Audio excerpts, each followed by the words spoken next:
So here we are, it is December 5th, 2023. I'm with an amazing human being, Andrew Kurban. Am I saying it right? Kurban. Kurban. Now you're multiple serial entrepreneur, I guess would be the term, right? You've set up a dentistry practice, a restaurant that now is a restaurant chain, and you've also set up... But with the help of my family, I couldn't do it alone. Okay. And then 2 NGOs. Correct. Okay. And I asked you for, first of all, whether your work in the for-profit sector is generalizable to the not-for-profit sector. And you said? It is the best way to have an NGO that's based on business. I hate asking people for money, and NGOs are run by generous donations. So if we want to keep sustainability in a project, it has to be business oriented, which means it has to have a business plan, targets, goals, and the profits go back into sustainability, into accelerating more of these programs. And you gave an example of one of them, which we'll get to. But I think the first was really profound. I asked you, what's the biggest lesson? If you only had 60 seconds, what would your wisdom be? What your biggest lesson to pass on to other people about starting up a new organization? NGOs have to be given from here, from the heart, and ask nothing in return. That's the only way it's going to be successful. People will see right through you if you want something from them. Would you say the same thing about your for-profit endeavors? They're also from the heart? Or?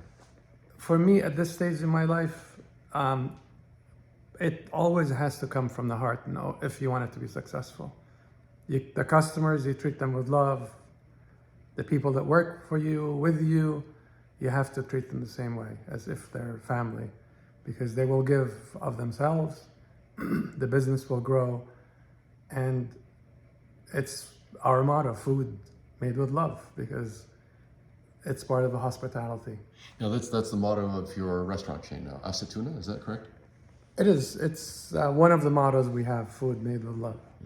In Asatuna, you explained the name, do you want to spell it? A-C? A-C-E-I-T-U-N-A, which is the Portuguese, Spanish, and the Arabic word for our beloved olive. And the food is quite good. I will put in that plug. Now, the other thing that you mentioned when we were pre-gaming this, you said that when founding a new organization, it should be from the heart, and you have to constantly be thinking about building capacity and developing the people around you. Absolutely, because in order for the organization to grow, you build capacity, you promote from within, and that's how people stay with you, they grow. We love seeing people exceed our expectations. They just need an opportunity. Now, the NGOs, we'll discuss whether to put the links to your NGOs maybe in the comments so people can learn more if they want, right? Sure. The first organization started with several physicians and dentists, mmfc.org, Medical Missions for Children. Amazing organization, go around 20 different sites, 12 different countries around the world doing cleft lip, cleft palate, oromaxillofacial surgeries, burns. And the other organization is 143. We concentrate on the nexus of food, water, health, and education. And you mentioned there was one example that you were pleased to share. Do you want to go there, the hydroponic one? We started a hydroponic farm unit in Lebanon because of the food insecure people that unfortunately has mushroomed. And in order for this business to be sustainable, we promised our NGO, local NGO that we're working with, that we would support them for 3 years, and at the end of the 3rd year, they have to be self-sustaining, which means that they have to run it like a business, which means that they have to run a profit. They have to have a profit and loss sheet, balance sheet, in order for them to be able to continue doing this charitable work and not depend on outside donations. Okay, so there you go. So you set up NGOs, but NGOs that are set up to become self-sustaining. Exactly. And not only self-sustaining, but also are able to scale, self-scale practically. Absolutely. All right. So we promise to keep this short, and I want to thank you for your time, especially My with pleasure. everything going on in your life and in the world right now.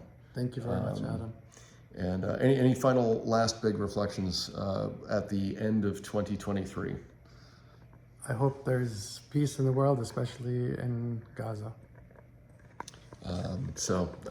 Thank you for watching this. Hope it was enlightening. And look up Andrew Kurban. Am I finally saying it correctly? Yes. Look up Andrew's work and the work of his great people and the great teams he's built in different places. Thank you.